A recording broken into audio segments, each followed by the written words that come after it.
Welcome to this explainer, where we're unpacking a comprehensive primer on systems thinking. Look, if you build complex engineering projects, you absolutely know the pain.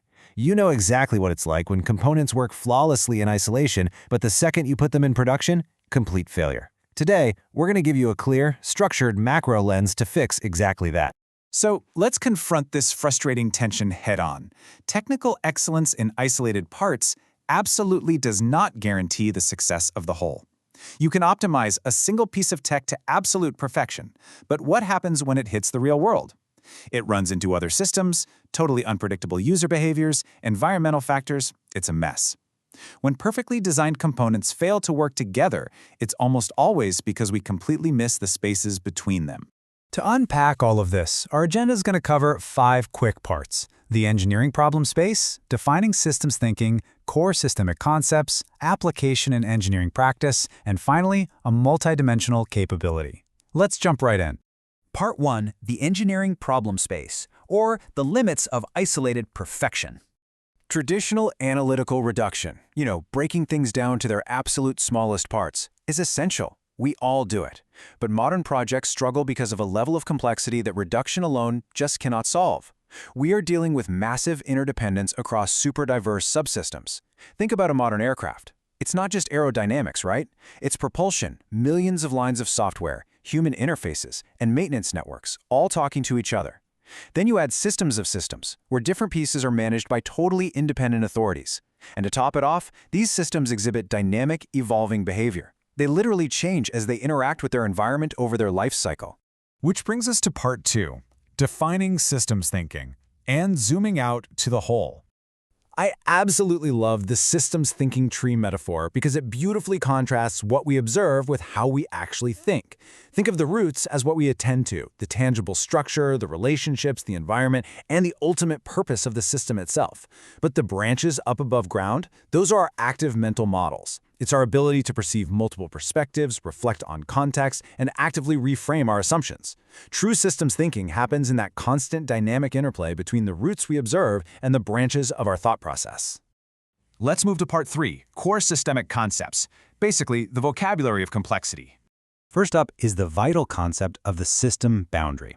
This forces us to make really hard, conscious decisions about exactly what is inside our system and what indirect influences have to be treated as the external environment. For instance, if you're designing a new aircraft, does your boundary include the air traffic management software? What about the airport maintenance crews? Actually, scratch that. It goes even deeper. If you get this boundary wrong, a minor external change suddenly becomes a massive, completely unexpected budget overrun. Where you draw that line literally shapes your entire reality. Next, we have emergence. This is when totally unexpected behaviors arise from component interactions that you simply couldn't predict just by looking at an isolated part. I mean, a single car doesn't have a traffic jam property, as much as we'd love to blame it all on one terrible driver, right? But thousands of cars interacting on a highway naturally create the emergent behavior of a traffic jam. In engineering, emergence can be a terrifying, cascading failure, or it can actually be a highly positive trait, like natural adaptability. And because we have to deal with those unexpected emergent behaviors and blurry boundaries, we absolutely need resilience. In complex, unpredictable environments, perfectly rigid systems just snap. Resilience is what ensures our system has the built-in capacity to adapt, self-correct, and actually maintain its core functionality in the face of unpredictable disruptions across its entire life cycle. To achieve that kind of resilience, you've got to understand feedback loops. Picture a snowball rolling down a steep hill. That is reinforcing feedback. It amplifies change, pushing a system toward runaway growth, rapid escalation, or even total collapse. On the flip side, think of a seesaw. That's balancing feedback, which naturally counteracts change. It acts kind of like a thermostat, helping to maintain stability and keep your system in a safe equilibrium. Honestly, just recognizing which loop is currently dominating your project is a total game changer. It's pretty fascinating to realize this isn't just some new management fad. Systems thinking evolved over decades of intense study. It started back in the 1940s with cybernetics, focusing on feedback and control. Then it expanded heavily in the 50s with general systems theory, and system dynamics in the 60s introduced the vital concept of tracking behavior over time. Fast forward to today, and modern complexity science is helping us navigate all that emergence and adaptation. We're literally standing on the shoulders of decades of brilliant interdisciplinary research. Moving on to part 4, application in engineering practice and transforming the life cycle. Now, systems thinking is not a replacement for your traditional engineering methods. Let's be clear about that. Rather, it's a crucial macro lens applied right over your existing workflow, from start to finish. Step 1. You expand your view to understand the broad, often totally hidden stakeholder needs. Step 2. Define your architecture not just by its physical parts, but by its structural relationships. Step 3. Aggressively manage those tricky interdependencies during integration. And Step 4. Continually interpret operational behavior, knowing full well the system is going to evolve long after it's deployed. Finally, Part 5, a multi-dimensional capability, the Dimensions Cube. Mastering this discipline requires way more than just learning a new process. It is a holistic capability. It's not just about having the right methods and tools, like your simulations or diagrams. You also have to adopt specific mindsets, really leaning into dynamic, nonlinear thinking.